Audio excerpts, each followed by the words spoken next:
بسم اللہ الرحمن الرحیم رب اشرح لی صدری ویسر لی امری واحلل عقدۃ من لسانی یفقہوا قولی الحمد للہ رب العالمین والصلاة والسلام علی سید الانبیاء والمرسلین اما بعد فاعوذ باللہ من الشیطان الرجیم بسم اللہ الرحمن الرحیم قال انی عبد اللہ صدق اللہ العظیم الصلاة والسلام علیک یا رسول اللہ وعلی آلک واصحابک یا حبیب اللہ۔ ایک سوال 25 دسمبر کے موقع پر گردش کر رہی ہے کہ ہیپی کرسمس کہنا کیسا ہے اور ہیپی کرسمس کا معنی کیا ہے؟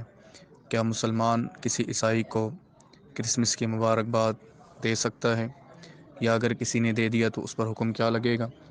سب سے پہلے اس کے معنی کو دیکھتے ہیں۔ ہیپی کرسمس کا معنی یہ ہے کہ حضرت عیسیٰ علیہ السلام کی پیدائش پر خوشی منانا۔ بس اگر کوئی اپنے پڑوس میں رہنے والے یا دفتر میں ساتھ کام کرنے والے محلے دار ہو، اس کو اگر حضرت عیسیٰ علیہ السلام کی پیدائش پر مبارکباد دیتا ہے تو اس میں ایسی کوئی شرعی قباحت نہیں ہے، اور نہ ہی اس پر کوئی فتویٰ صادر کیا جائے گا، کیونکہ جب یہ مان لیا گیا کہ حضرت عیسیٰ علیہ السلام پیدا ہوئے تو اس کے معنی یہ ہے کہ آپ مخلوق ہیں، حادث ہیں اور اللہ کے بندے ہیں، جبکہ خالق کی ذات ازلی و ابدی و قدیم ہے، اپنے آپ سے ہے، اس کے تمام کمالات ذاتی ہیں۔ مخلوق خالق کا جز نہیں، اور اللہ تعالیٰ کی ذات باپ، بیٹے اور بیٹی کی نسبت سے پاک ہے۔ الغرض پیدائش کی نسبت سے ہی خدا ہونے یا ابن اللہ ہونے کی نفی ہو جاتی ہے۔ فی نفسی عیسیٰ علیہ السلام کی پیدائش کی خوشی منانے میں شرعاً کوئی عیب نہیں۔ رسول اللہ صلی اللہ علیہ وسلم جب مدینہ تشریف لائے تو آپ نے دیکھا کہ یہود عاشور کا روزہ رکھ رہے ہیں۔ آپ صلی اللہ علیہ وسلم نے پوچھا کہ یہ کیا ہے؟ انہوں نے کہا اس دن اللہ تعالیٰ نے موسیٰ علیہ السلام کو نجات عطا فرمائی اور فرعونیوں کو غرق کر دیا تھا، تو اس کے شکرانے کے طور پر موسیٰ علیہ السلام نے روزہ رکھا۔ آپ صلی اللہ علیہ وسلم نے فرمایا ہمارا تعلق موسیٰ علیہ السلام سے تمہارے مقابلے میں زیادہ ہے، آپ نے خود بھی یوم عاشورہ کا روزہ رکھا اور اس کا حکم بھی دیا۔ سنن ماجہ میں یہ حدیث پاک ہے۔ اسی طرح دوسرے مقام پر ہے کہ صحابہ کرام نے عرض کیا یا رسول اللہ صلی اللہ علیہ وسلم، یہود و نصارہ اس دن کی تعظیم بھی کرتے ہیں، تو آپ نے فرمایا کہ جب آئندہ سال آئے گا تو ہم انشاءاللہ 9 محرم کو بھی روزہ رکھیں گے۔ یہ صحیح مسلم میں۔ اسی طرح ایک اور حدیث پاک میں کہ یوم عاشورہ کا روزہ رکھو اور اس میں یہود کی مخالفت کرو۔ اس سے مشابہت سے بچنے کے لیے اس سے ایک دن پہلے یا ایک دن بعد کا روزہ رکھ لیا کرو۔ یہ مسند امام احمد کی حدیث پاک ہے۔ ان حدیث سے معلوم ہوا کہ جو کام اپنی اصل کے اعتبار سے پسندیدہ ہے اسے محض اہل کتاب کی مشابہت کی وجہ سے ترک کرنا نہیں چاہیے، بلکہ ایسی تدبیر کی جائے کہ وہ پسندیدہ عمل بھی ادا ہو جائے اور مشابہت سے بھی بچ جائے۔ اللہ تعالیٰ کا ارشاد ہے، حضرت مریم سورہ مریم میں موجود ہے کہ قرآن کہتا ہے کہ سلام علیہ یوم ولد و یوم یموت و یوم یبعث حیا، کہ یحییٰ علیہ السلام پر جس دن وہ پیدا ہوئے، جس دن وفات ہوگی اور جس دن وہ زندہ اٹھائے جائیں گے، ان پر سلام ہو۔ اسی طرح عیسیٰ علیہ السلام نے کہا تھا والسلام علیک یوم ولدت و یوم اموت و یوم ابعث حیا، یہ بھی قرآن مجید کی سورہ مریم کے اندر موجود ہے کہ جس دن میں پیدا ہوا، جس دن میری وفات ہوگی اور جس دن میں دوبارہ اٹھایا جاؤں گا، اس دن مجھ پر سلام ہو۔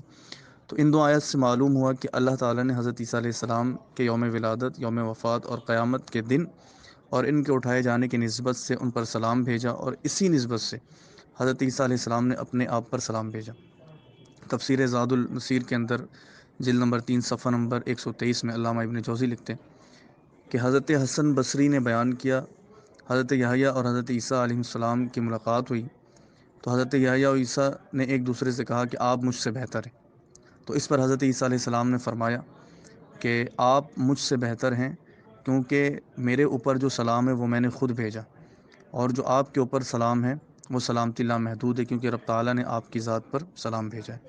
تو دیکھیں اس سے یہی پتہ چلتا ہے کہ ولادت کے دن کی مبارکباد دینا یہ قرآن سے ثابت ہے اور تفسیر سے ثابت ہے۔ ہاں، بعض حضرات کا کہنا ہے کہ مسیحی حضرت عیسیٰ علیہ السلام کے ابن اللہ ہونے کی حیثیت سے ایک دوسرے کو مبارکباد دیتے ہیں۔ اگر ایسا بھی ہے تو مسلمان کا موحد ہونا اس بات کی روشن دلیل ہے کہ وہ اس طرح کے باطل نظریات سے پاک ہے۔ الغرض جائز حد تک جو چیزیں ہیں ہمیں اس کو تسلیم کرنا چاہیے اور اس پر شدت پسندی نہیں دکھانی چاہیے۔ اعلیٰ حضرت امام اہل سنت کا جو فتویٰ ہے اس میں انہوں نے یہ فتویٰ اس حوالے سے دیا کہ ان کا مطلب یہ ہے کہ اگر کوئی ابن اللہ سمجھ کر دیتا ہے تو پھر وہ حد کفر تک پہنچے گا۔ اسلام میں دیکھیں، اسلام میں دو اصطلاحات، ایک مداہنت ہے اور دوسری مدارات ہے۔ رسول اللہ صلی اللہ علیہ وسلم نے فرمایا کہ ایمان لانے کے بعد سب سے بڑی دانائی مدارات ہے۔ مصنف ابن ابی شیبہ کی حدیث پاک ہے۔ مداہنت کا معنی یہ ہے کہ کسی دنیاوی مفاد کی خاطر دین کے معاملے میں رعایت دینا یا مفاہمت کرنا، اور مدارات کا معنی یہ ہے کہ دینی مصلحت کی خاطر کسی کے ساتھ نرمی برتنا۔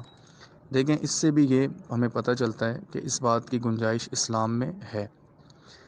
توحید پر مفاہمت یا مداہنت ہرگز جائز نہیں۔ جو اصل الاصول ہے اس پر کسی قسم کی مداہنت مفاہمت جائز نہیں۔ جیسے حدیث پاک میں کہ مشرکین مکہ نے آپ کو پیشکش کی تھی، حضرت عبداللہ ابن عباس فرماتے ہیں کہ رسول اللہ صلی اللہ علیہ وسلم کعبہ شریف کا طواف کر رہے تھے۔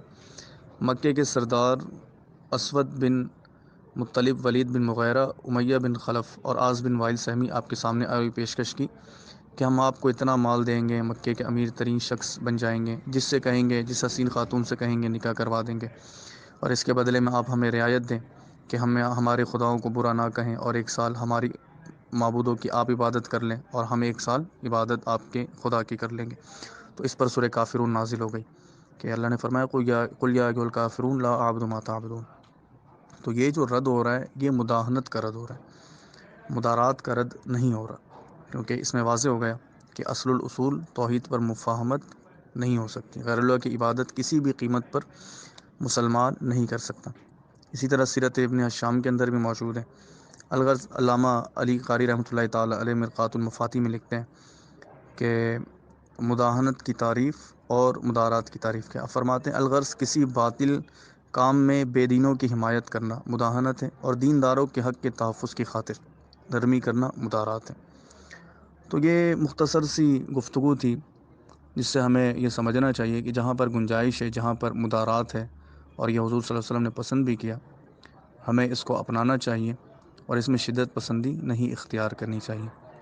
مفتی احمد یار خان نعیمی رحمۃ اللہ تعالی علیہ سے کسی نے بد مذہبوں کو سوال کرنے کے بارے میں پوچھا تو آپ نے اس وقت یہی فرمایا کہ جو صحیح العقیدہ ہے وہ ہمارے اسلامی بھائی ہیں، اور جو بد مذاہب ہیں جن کا عقیدہ گمراہی یا کفر تک پہنچتا ہے وہ قومی بھائی ہیں۔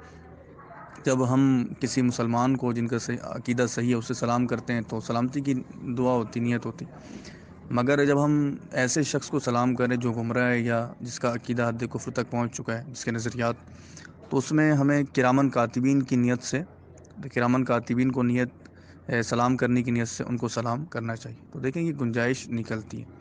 البتہ اتنا ضرور ہے کہ مدارات کے نام پر ان کی عبادت گاہوں میں جا کر ان کی مذہبی رسوم میں شرکت کرنا بلا شبہ حرام ہے، اور ان کے مذہبی شعار کو اختیار کرنا بھی حرام ہے۔ اس میں کوئی اعتقادی یا عملی چیز اگر کفر و شرک پر مبنی ہے تو کفر و شرک ہے، ورنہ برسبیل تنزل حرام ہے۔ اس میں مدارات کی کوئی گنجائش ہرگز نہیں، بلکہ یہ مداہنت ہے اور حرام ہے۔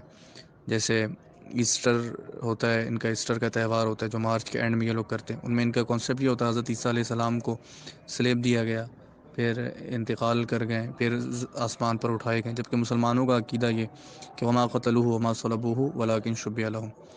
تو اسی طرح سلیب لٹکانا، ہندوؤں کی طرح زنار باندھنا وغیرہ، اسلام میں ان چیزوں کی کوئی گنجائش نہیں ہے، اور یہ مدارات کے نام پر ہم اس میں شرکت یا ان جیسے رسومات کو اپنا نہیں سکتے۔ جہاں تک مبارکباد کی بات ہے تو ہم انہیں عبداللہ سمجھ کے مبارکباد عیسیٰ علیہ السلام کی ولادت کی دے سکتے، اس میں کوئی شریک بات نہیں۔ وما علینا الا البلاغ۔